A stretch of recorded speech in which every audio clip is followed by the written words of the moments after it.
हिंदुस्तान का मिशन चंद्रयान-3 हर मुश्किल और चुनौतियों को पार करते हुए एक के बाद एक सफलता की सीढ़ियों पर चढ़ता हुआ अपनी मंजिल और मुकाम की ओर बढ़ता चला जा रहा है।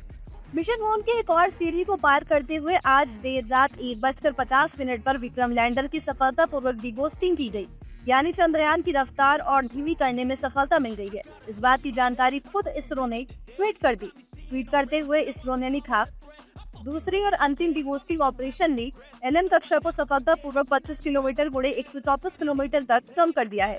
मॉड्यूल को आंतरिक जांच से गुजरना होगा और लैंडिंग स्थल पर सूर्योदय का इंतजार करना होगा। 23 अगस्त को शाम करीब 5:45 पर लैंड करने की उम्मीद है। इस डिगोस्टिंग के साथ विक्रम लैंडर चांद की सबसे निचली कक्षा में पहुंच गया है, जिसके बाद अब इसकी चांद से न्यूनतम दूरी महज 25 और अधिकतम दूरी 134 किलोमीटर ही रह गई है। यानी हमारा चंद्रयान अब बिल्कुल चांद के दरवाजे पर दस्तक दे रहा है। चंद्रयान-3 को चंद्रमा की सतह पर सूर्य के उदय होने का इंतजार है। अभी चंद्रमा पर रात है और 23 तारीख को वहाँ सूर्योदय होगा। विक्रम लैंडर सूरज की रोशनी और ताकत का इस्तेमाल कर अपने मिशन को आगे बढ़ाएगा। रोवर दोनों ही पावर जनरेटर करने के लिए सोलर पैनल यूज करेंगे। इस मिशन में प्रज्ञान रोवर अगले 14 दिन तक अपनी जिम्मेदारियों को निभाएगा। अब इन चीजों के बीच एक चीज भी समझना बेहद जरूरी है, क्योंकि किसी भी स्पेसक्राफ्ट के लिए चांद की सतह पर उतरना बेहद मुश्किलों और हजारों चुनौतियों भरा होता है। दरअसल चंद्रमा की सतह आसमान है और गड्ढों पत्थरों से भरी हुई है। इस तरह की सतह पर लैंडिंग खतरनाक साबित हो सकती है। चंद्रमा पर लैंडिंग के अंतिम कुछ किलोमीटर पहले ही हालात सबसे ज्यादा खतरनाक होते हैं। थ्रस्ट से गैस निकलती है।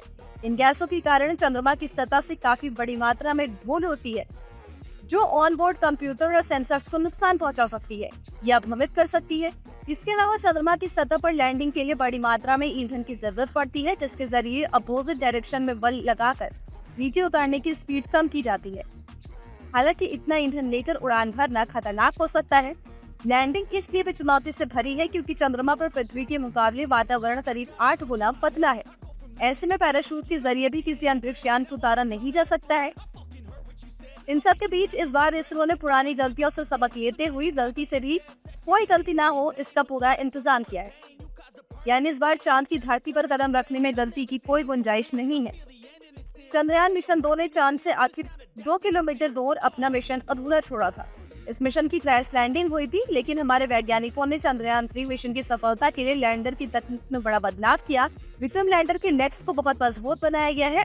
अगर विक्रम को किसी बड़े गड्ढे में भी लैंडिंग करनी पड़ी तो उसे कोई मुश्किल नहीं आएगी। इसे लेजर डॉपलर वेलोमीटर कहते हैं। इस लेजर की रोशनी लगातार चांद को छूती रहेगी। इसरो के कंट्रोल रूम में बैठे वैज्ञानिकों का इस पर पूरा नियंत्रण रहेगा। हिंदुस्तान का चंद्रयान-3 चांद पर तिरंगा फहराने और इतिहास रचने से महज चंद कदम ही दूर है।